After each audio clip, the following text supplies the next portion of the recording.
Hello everyone and welcome to our channel Grounded to Grow. आज हम start करने वाले हैं new chapter that is chapter 7 directing. So without wasting any time let's get started. सबसे पहले हम पढ़ेंगे कि डायरेक्टिंग होता क्या है, इसकी डेफिनेशन क्या है। बेसिकली डायरेक्टिंग को डायरेक्ट वर्ड से ही या डायरेक्शन से ही हम लिंक कर सकते हैं कि किसी को डायरेक्शन प्रोवाइड करना कि कैसे हमें काम करना है इज कॉल्ड डायरेक्टिंग। अब इसकी डेफिनेशन को हम पढ़ते हैं। It is a process of instructing, guiding, counselling, motivating and leading people in the organisation to achieve its objective. Basically जब हम किसी पीपल या किसी इंडिविजुअल को हम डायरेक्शन देते हैं तो उसे उस तरीके से काम करवाने के लिए बहुत सारी स्ट्रैटेजीज़ या बहुत सारे अलग अलग तरीके हमें यूज़ करने पड़ते हैं, जिनको यहाँ पे कुछ लिखा गया है। लाइक सपोज इंस्ट्रक्टिंग मतलब जिससे हमें कोई काम करवाना है उसको इंस्ट्रक्शन देना, कि बताना कि तुम्हें ये काम कैसे करना है। नेक्स्ट है गाइड करना। गाइडिंग का मतलब होता है कि लाइक सपोज अगर उस इंडिविजुअल को उस काम को करने के बारे में अच्छे से नॉलेज नहीं है तो उसकी हेल्प करना ताकि वो उस काम को अचीव कर सके या पूरा कर सके। नेक्स्ट है काउंसलिंग। काउंसलिंग का मतलब होता है लाइक सपोज अगर उस इंडिविजुअल को ऐसा लग रहा है कि वो ये काम नहीं कर पाएगा तो उसको मोटिवेट करना है, उसको काउंसिल करना है कि आप ये काम कर सकते हो। मोटिवेटिंग भी काउंसलिंग से ही थोड़ा थोड़ा लिंक होता है। मोटिवेटिंग का मतलब उसके अंदर इंस्टिंक्ट से ये फीलिंग आना कि वो ये काम कर सकता है, वो इस काम के लिए ही बना है।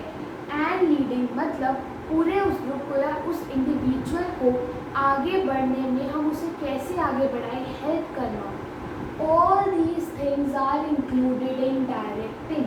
अगर कोई भी सीनियर ये सारी चीज़ें फॉलो करता है तो वो अपने सबॉर्डिनेट को डायरेक्टिंग या डायरेक्शंस प्रोवाइड कर रहा है ताकि जो गोल है, जो ऑब्जेक्टिव है वो अचीव हो सके। अब नेक्स्ट है कैरेक्टरिस्टिक्स या फीचर्स क्या क्या होते हैं डायरेक्टिंग के।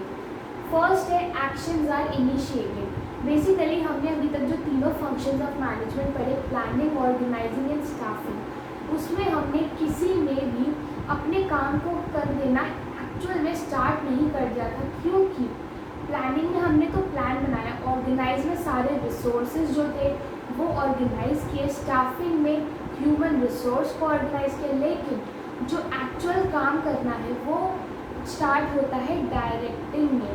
मतलब किसी भी ऑब्जेक्टिव को अचीव करने के लिए जो हम मेन काम स्टार्ट करते हैं apart from planning, organising, staffing, वो होता है डायरेक्टिंग में। या फिर हम इसको ये भी कह सकते हैं कि जब जो हमारा सुपीरियर या anyone who is doing the directing helps to start the actions by the people whom he is directing। मतलब जो पर्सन डायरेक्शन प्रोवाइड कर रहा है वो अगर डायरेक्शन प्रोवाइड करेगा तो ही उसका सबॉर्डिनेट उस एक्शन को अच्छे तरीके से कर पाएगा।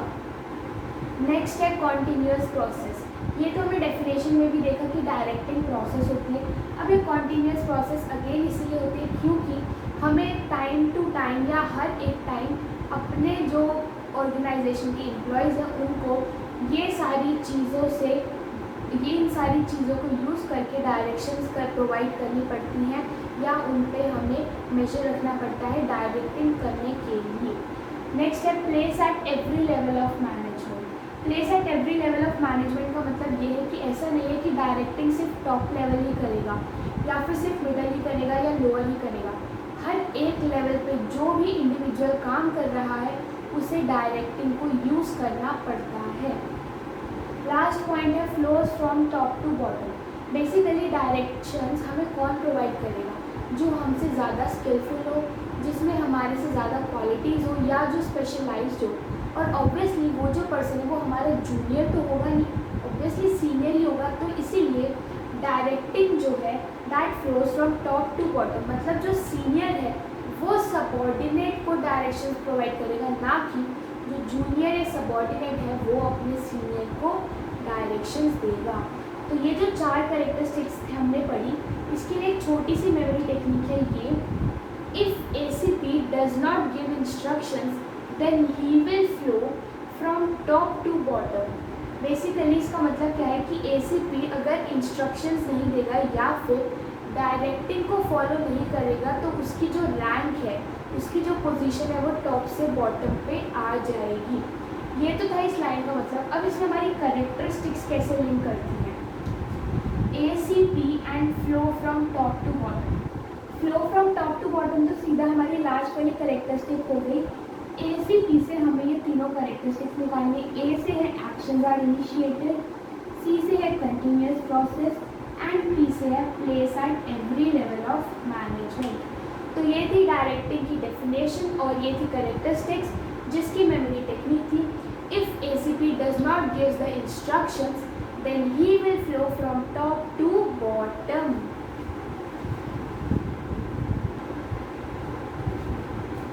अभी हमने पढ़ी डेफिनेशन एंड कैरेक्टरिस्टिक्स। अब हम पढ़ेंगे इम्पोर्टेंस ऑफ डायरेक्टिंग, मतलब डायरेक्टिंग इतनी इंपॉर्टेंट क्यों है किसी भी ऑर्गेनाइजेशन के लिए। तो इसकी फीचर, तो इसकी इम्पोर्टेंस को हम पढ़ना स्टार्ट करते हैं। फर्स्ट है चेंजेस आर फैसिलिटेटेड। बेसिकली जो एम्प्लॉयज़ होते हैं वो सारे जो बिजनेस एनवायरनमेंट में चेंजेस आते हैं उनको इतनी जल्दी अडेप्ट नहीं कर पाएंगे अगर कोई इंडिविजुअल या कोई सीनियर उनको गाइड करने वाला ना हो। सपोजिंगली हमारे एनवायरनमेंट में कोई चेंज आया जिसकी वजह से टॉप लेवल मैनेजमेंट ने ऑर्गेनाइजेशन का जो गोल था उसमें कुछ चेंजेस किए, लेकिन अगर जो टॉप लेवल मैनेजमेंट थी वो अपनी मिडिल लेवल मैनेजमेंट को भी अच्छे से नहीं समझाएगी कि हमने क्या ऑर्गेनाइजेशनल गोल में चेंज किया है एंड इसकी वजह से हमें अपनी एक्टिविटीज़ में क्या क्या चेंज करना पड़ेगा, तो क्या जो चेंज हुआ है ऑर्गेनाइजेशन गोल में वो अचीव हो पाएगा? नहीं हो पाएगा। इसीलिए डायरेक्टिंग करनी ज़रूरी है बाय द सीनियर और by the high ranked individuals in an organisation to facilitate changes. Next point है एक्शंस आर इनिशिएटेड। बेसिकली जब हम जो सीनियर है वो अपने जूनियर को डायरेक्शंस प्रोवाइड नहीं करेगा या उसे बताएगा नहीं, इंस्ट्रक्शंस नहीं देगा कि आपको क्या काम करना है, तब तक जो उसका जूनियर है, जो उसका सबऑर्डिनेट है, क्या वो कोई अपनी मर्जी से काम कर सकता है? नहीं कर सकता। तो इसीलिए actions are initiated. Next point है स्टेबिलिटी इन ऑर्गेनाइजेशन। बेसिकली अगर ये ऐसे पूरा सेट होगा कि जो सीनियर है वो जूनियर को इंस्ट्रक्शंस प्रोवाइड करेगा, डायरेक्शंस प्रोवाइड करेगा, तो इसकी वजह से ऑर्गेनाइजेशन में एक स्टेबिलिटी मेंटेन हो पाएगी, क्योंकि ये सेट हो जाएगा कि किसको कौन इंस्ट्रक्शंस प्रोवाइड करेगा, या फिर अगर किसी को किसी प्रकार की काउंसलिंग, मोटिवेशन की रिक्वायरमेंट है तो उसे किसे कॉन्टैक्ट करना है। इसकी वजह से हम ऑर्गेनाइजेशन स्ट्रक्चर को भी अच्छे से फॉलो कर पाएंगे। नेक्स्ट पॉइंट है integrates employees efforts. Basically directing में हमने पढ़ा कि जो सीनियर होते हैं या जो स्पेशलाइज्ड पीपल होते हैं, स्पेशलिस्ट होते हैं, वो अपने जूनियर या फिर सबऑर्डिनेट्स को डायरेक्टिंग में हेल्प करते हैं या फिर उनको इंस्ट्रक्शंस, मोटिवेशन वगैरह वगैरह में हेल्प करते हैं। तो जब सीनियर अपने जूनियर या अपने सबऑर्डिनेट की हेल्प करेगा तो दोनों के एफर्ट्स जो मिलेंगे उससे जो रिजल्ट आएगा ऑब्वियसली वो बेटर होगा किसी भी एक ह्यूमन एफर्ट से। तो इसीलिए कहा गया कि directing also helps in integrating employee efforts, क्योंकि जो जूनियर और सीनियर का जो रिलेशन है वो मेंटेन ही डायरेक्टिंग के बेसिस पे हो पाता है। नेक्स्ट है गाइड्स एम्प्लॉयज़। ऑब्वियसली जो सीनियर उनका काम ही होता है कि अपने जो एम्प्लॉयज़ हैं उनके जो सबऑर्डिनेट्स हैं उनको वो गाइड करे, उनको डायरेक्शन दे के उनके लिए वे बनाए, उनको मोटिवेट करे ताकि वो काम कर सके। अब ये तो हमने पढ़ी इम्पोर्टेंस। इसके लिए जो मेमोरी टेक्निक है वो है ये, CA से IG बनने के लिए डायरेक्टिंग चाहिए। मतलब डायरेक्टिंग इतनी इम्पॉर्टेंट है कि अगर आपको CA की फील्ड छोड़ के इंस्पेक्टर जनरल IG बनना है तो आपको डायरेक्टिंग चाहिए। तो अब हम इसके न्यूमोनिक्स को एक बार देख लेते हैं। C से चेंजेस आर फैसिलिटेटेड, A से एक्शंस आर इनिशिएटेड, इस S से मतलब stability in organisation, and I IG से मतलब integrates employees efforts and guide employees.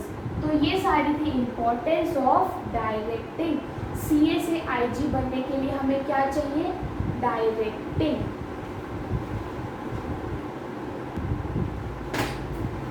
तो अब हम नेक्स्ट टॉपिक पढ़ रहे हैं कि डायरेक्टिंग के एलिमेंट्स क्या क्या होते हैं, मतलब डायरेक्टिंग में क्या मेन चीज़ें आती हैं।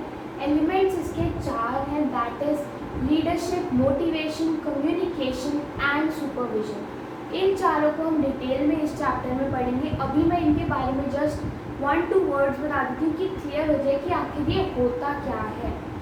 लीडरशिप का मतलब होता है कि जो सीनियर है वो अपने सबॉर्डिनेट्स के लिए एक लीडर की तरह काम करे ताकि वो उनको गाइड कर सके, हर एक एक्टिविटी में हेल्प कर सके ताकि हम गोल को अचीव कर सकें। नेक्स्ट है मोटिवेशन।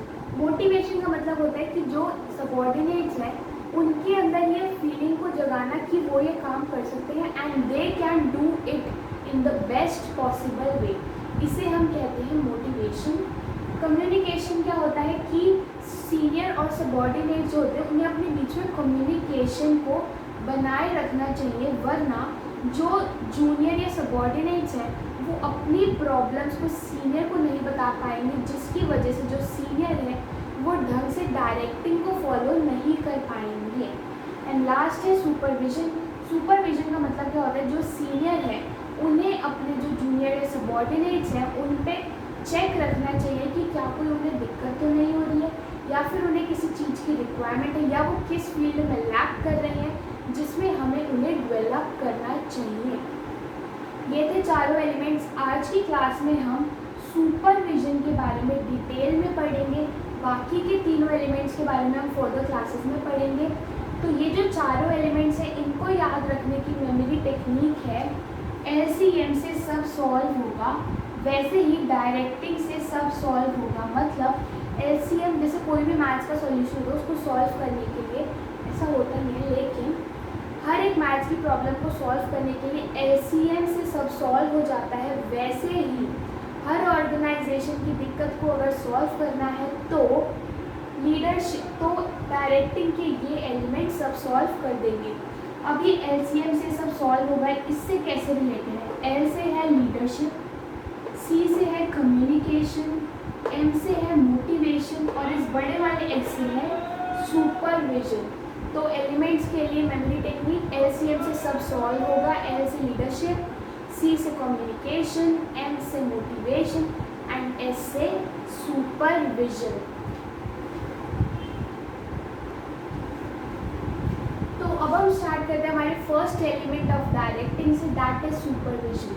सुपरविजन का मतलब क्या होता है? इट इज़ अ प्रोसेस जिसमें हम अपने सबॉर्डिनेट्स या जो हमारी ऑर्गेनाइजेशन की एम्प्लॉयज़ हैं उनको गाइड करते हैं कि आपको इस टास्क को कैसे करना है ताकि हम उस टास्क को बेस्ट पॉसिबल वे में कंप्लीट कर सकें या एकम्प्लिश कर सकें। अब इसकी डेफिनेशन को देखते हैं।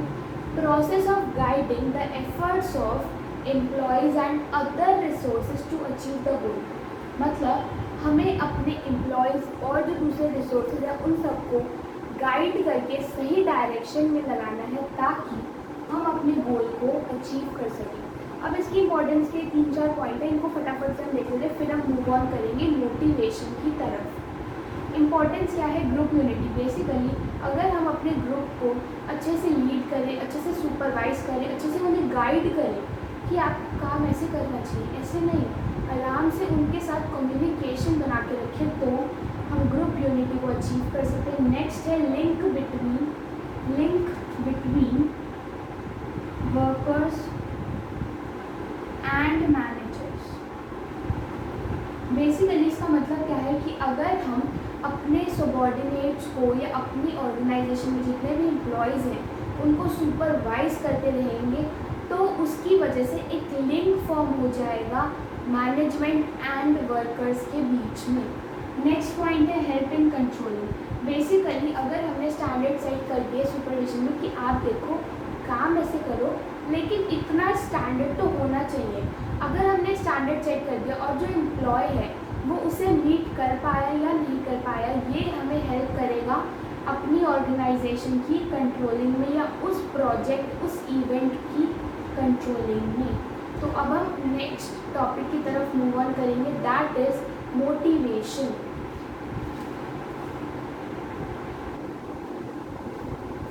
तो अब हम देखते हैं कि मोटिवेशन आखिर होता क्या है, which is the second element of directing.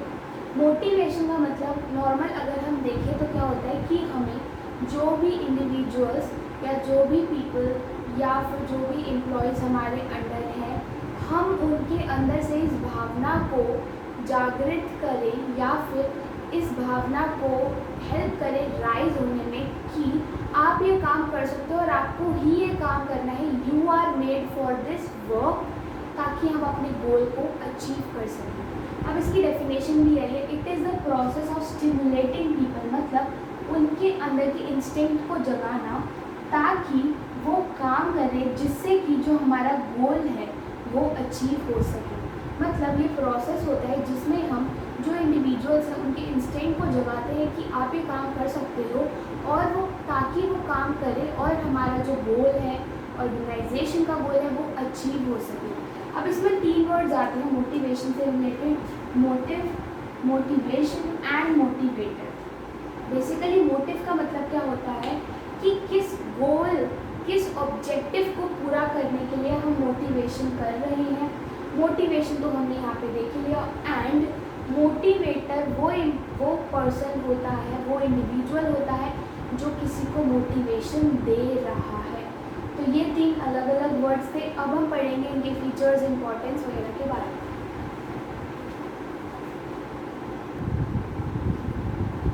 अब हमारा नेक्स्ट टॉपिक है कि मोटिवेशन के क्या क्या फीचर्स होते हैं, जिसमें हमारे पास मेन 4 फीचर है जिनको हम पढ़ेंगे।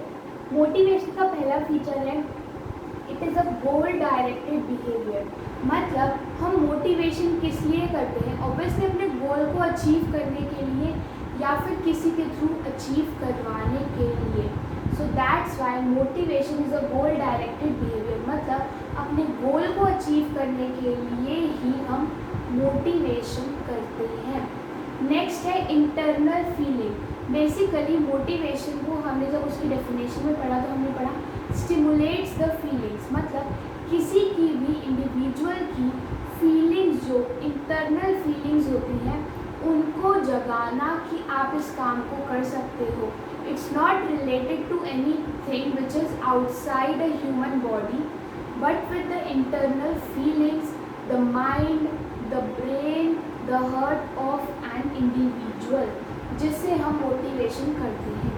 नेक्स्ट पॉइंट है कॉम्प्लेक्स प्रोसेस। अभी हमने सेकेंड पॉइंट में पढ़ा कि मोटिवेशन कैसे की जाती है, किसी के भी ब्रेन, माइंड या फिर हार्ट के साथ, या उसकी फीलिंग्स को समझ के, उनको समझा के। तो इसीलिए हर पर्सन की जो फीलिंग्स होती हैं वो ऑब्वियसली डिफरेंट होती हैं।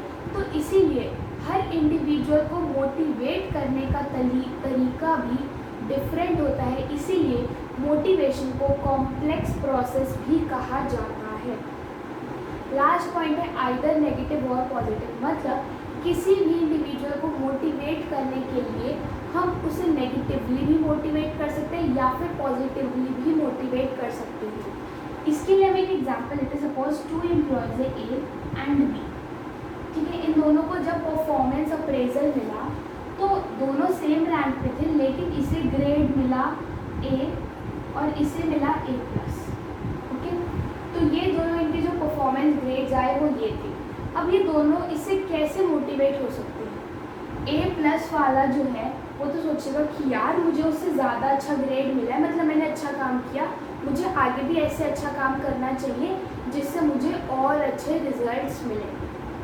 तो ये तो थी B वाले की थिंकिंग, जिसको सबसे अच्छा ग्रेड मिला। लेकिन जो सेकंड वाला था, जिसे B वाले से कम ग्रेड मिला, वो क्या सोचेगा कि उसे मुझसे ज़्यादा ग्रेड मिल गया, मैंने उसके जितना काम किया था, अब मैं B वाले से भी ज़्यादा अच्छा काम करके दिखाऊंगा ताकि नेक्स्ट टाइम मुझे B वाले से ज़्यादा अच्छा ग्रेड मिले। तो ये दोनों की अलग अलग तरीके से मोटिवेशन थी।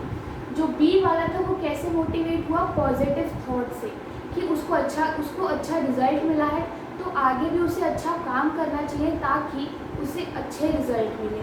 लेकिन जो ए वाला एम्प्लॉय था उसको नेगेटिव मोटिवेशन हुआ कि उसने काम किया लेकिन वो सक्सेसफुल नहीं हो पाया, तो आगे उसे उस चीज़ से सीख लेके आगे और अच्छा काम करना है। तो ये थे फीचर्स, जो 4 फीचर्स थे मोटिवेशन के। अब इनकी जो मेमोरी टेक्निक है वो है ये, GF को कॉम्प्लीमेंट नेगेटिव या पॉजिटिव लगता। मतलब जो गर्लफ्रेंड या GF है उसे जो कॉम्प्लीमेंट हम दे रहे हैं वो नेगेटिव भी लग सकता है या पॉजिटिव भी लग सकता है। वैसे ही इसको अगर हम बिजनेस की टर्म्स में देखें कि जो हम मोटिवेशन अपने एम्प्लॉयज़ को दे रहे हैं वो उन्हें नेगेटिव भी लग सकती है या पॉजिटिव भी लग सकती है। तो हम इसके निमोनिक्स को एक बार से कंपेयर कर लेते हैं। G से है गोल डायरेक्टेड बिहेवियर, F से है फीलिंग, मतलब feeling which is internal in nature, C से है कॉम्प्लेक्स प्रोसेस, एंड नेगेटिव या पॉजिटिव से आइदर नेगेटिव और पॉजिटिव मोटिवेशन। तो ये पढ़े हमने मोटिवेशन के फीचर्स, GF को कॉम्प्लीमेंट नेगेटिव या पॉजिटिव लगता। तो अब हम पढ़ेंगे आज की क्लास के लास्ट 2 छोटे छोटे से टॉपिक जो कि मोटिवेशन का ही पार्ट है, और कल हम फिर मोटिवेशन को पूरा कंप्लीट करेंगे इस एलिमेंट ऑफ डायरेक्टिंग। तो हम पढ़ते हैं कि मोटिवेशन की इम्पोर्टेंस क्या है और उसका प्रोसेस क्या है। बेसिकली मोटिवेशन से क्या क्या हेल्प मिलती है। अगर हम अपने एम्प्लॉयज़ को मोटिवेट करें तो ऑब्वियसली उनकी जो मोरल है वो बूस्ट होगा, जो उनकी प्रोडक्टिविटी है वो इंक्रीज़ होगी, जिसकी वजह से उनकी परफॉर्मेंस इंक्रीज़ होगी। या फिर सेकंड पॉइंट, अगर वो उनका मोरल बूस्ट होगा, वो सैटिस्फाइड रहेंगे, मोटिवेटेड रहेंगे, तो वो काम करने के लिए भी हमेशा अवेलेबल होंगे, और इसी की वजह से it will also help to reduce absenteeism in the organisation. अब हम पढ़ते हैं प्रोसेस, मतलब मोटिवेशन की नीड की कब, क्यों और कब आती है। सपोज एक इंडिविजुअल था, उसकी एक नीड थी जो अनसेटिस्फाइड थी, मतलब पूरी नहीं होती, तो उसकी वजह से उसे टेंशन हुई कि यार मुझे इस नीड को पूरा करना है, मुझे नहीं पता कैसे करनी है, बस मुझे ये बहुत टेंशन मिली है, मुझे इस चीज़ को लेके रहना है। ओके, तो उसको मोटिवेशन मिली कि बस अब मुझे तो इस चीज़ को लेके रहना है क्योंकि ये मुझे टेंशन दे रही है, डिप्रेशन वगैरह एंड ऑल दैट हो रहा है। तो उसने उस नीड को सेटिस्फाई करने के लिए ढूंढना शुरू किया कि वो कहाँ से उस नीड को सेटिस्फाई कर सकता है। तो उसने सर्च किया, जब वो उसे चीज़ मिल गई जो उसको रिक्वायरमेंट थी, जब वो उसे वह चीज़ मिल गई तो उसकी जो नीड थी वो सेटिस्फाई हो गई। जब वो नीड सेटिस्फाई हो गई तो उसकी जो टेंशन थी वो डिक्रीज़ हो गई। तो ये होता है पूरा प्रोसेस मोटिवेशन का।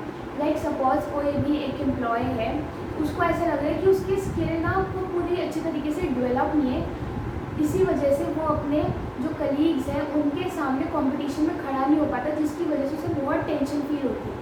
तो उसने अपने आप को मोटिवेट किया कि नहीं, मैं उनसे कम नहीं हूँ, वो मेरे कलीग्स हैं, मैं उनके जितना हूँ, मैं उनके बराबर हूँ। तो उस इंडिविजुअल, उस एम्प्लॉय ने अपनी स्किल्स को डेवलप करना स्टार्ट किया। ये हो गई सर्च। जब उसने अपनी स्किल्स को डेवलप कर लिया, वो अपने कलीग्स जितना कॉम्पिटिटिव इन नेचर हो गया, तो उसकी नीड सेटिस्फाई हो गई। जब उसकी नीड सेटिस्फाई हो गई, या फिर जब उसके कॉम्पिटिटर्स ने उसकी प्रेस करनी स्टार्ट की, या फिर जब वो पूरा कॉम्पिटिटिव इन नेचर हो गया, उसे फील हुआ, तो उसकी टेंशन भी डिक्रीज़ हो गई। तो ये होता है पूरा प्रोसेस मोटिवेशन का, कि मोटिवेशन कब जागती है, जब कोई अनसेटिस्फाइड नीड होती है, और वो कब पूरी होती है, जब वो नीड सेटिस्फाई हो जाती है एंड जो टेंशन है वो डिक्रीज़ हो जाती है। तो आज की क्लास हम यही ख़त्म करते हैं। कल हम पढ़ेंगे मोटिवेशन के बारे में और कुछ आगे के topics. Till then, thank you and do like our video and subscribe to our channel for more related content. Thank you.